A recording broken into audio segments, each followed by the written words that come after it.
সবাইকে good morning. কেমন আছেন সবাই? আর একটা নতুন ব্লগে সবাইকে স্বাগত জানাই। বাগানে কত জবা ফুলের গাছ, এই শীতকালে অবশ্য কম ফোটে। আজকে ছাদেও অনেকগুলো জবা ফুল ফুটেছে। এই একটা ফুলের কালার কি সুন্দর না?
এই যে কফি বানাচ্ছি, আজকে সীমাকে বলছি আজকে একটু কফি খাবো দুজনে।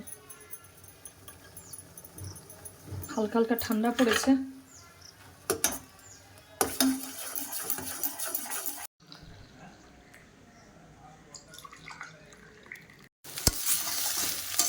ম্যাগি বানাচ্ছি, একটু আলু দিয়েছি আর গাজরও দিয়েছি, কোনো সবজি নেই। আজকে রান্না করছি এই যে কফির ডাঁটা, বরবটি, কচু, আলু আর বেগুন দিয়ে একটা তরকারি করছি। ফুলকপির তরকারি করব, আর এই যে জলপাইয়ের চাটনি করব। কাঁচকলা ভাজা করব। কাঁচকলাটাকে হলুদ আর লবণ দিয়ে সেদ্ধ করে নিয়েছি। এই তো রেডি হয়ে গেছি। আমার বাড়ির সামনে এক দাদার বাড়িতে গৃহপ্রবেশের নেমন্তন্ন, তাই বেরিয়ে পড়েছি। রানী টাটা। আমার বাড়ির ঠিক পাশেই, 2-4টে বাড়ির পরেই দাদার বাড়ি। দাদা হসপিটালে সার্ভিস করেন। এই দাদার বাড়িতে আজ এই গৃহপ্রবেশে এসেছি। ঢুকেই বাঁ সাইডেই সিঁড়ি, এখনও বাড়ি কমপ্লিট হয়নি, রং টং হয়নি, আজকে মনে হয় ভালো ডেট ছিল। এই ঢুকেই একটা রুম, সবাই বাচ্চারা খেলাধুলা করছে, ওপরে মনে হয় খাওয়া দাওয়া হচ্ছে, গেস্টও আসা শুরু করে দিয়েছে। এই বাঁ সাইডে যে চেক এই দাদার বাড়িতেই এসেছি। আর দুটো রুম, এই রুমেই পুজো হয়েছে আজকে দুপুরে, সত্যনারায়ণ পুজো হয়েছে। তারপরে রাত্রি গেস্টদের সব নেমন্তন্ন। বাচ্চাগুলো এই যে সবাই গল্প করতে ব্যস্ত। দাদার এই যে ছোটো মেয়ে, এই ছোটো মেয়ের সমবয়সী সবাই খেলাধুলা করছে। দাদার এই যে বড় মেয়ে, মেরুন কালারের জামা পরা, দাদার 2 মেয়ে, সবাই খেলাধুলা করছে এর আয়পাশে। আর বড়রা সব গল্প করতে ব্যস্ত। ভেতরে সবাই মায়েরা দেখে অনেক দিন পরে, সবাই আমাদের প্রতিবেশী, পাশাপাশি সবাই এই যে গল্প করতে ব্যস্ত। তারপরে আমরা সব ওপরে উঠে গেছি খাওয়ার জন্য। আমাদের সব পাতা দিয়ে দিয়েছে। আর সাইড থেকে দেখতে পাচ্ছি, ছাদ থেকে দেখতে পাচ্ছি যে নিচে এই যে সবাই তারাবাতি জ্বালছে, তুবড়ি জ্বালছে, বাজি ফাটাচ্ছে সবাই বাচ্চারা। তারপরে আমাদের প্রসাদ দিয়ে দিয়েছে। তারপরে ফ্রাইড রাইস, আলু কষা আর পনিরের তরকারি।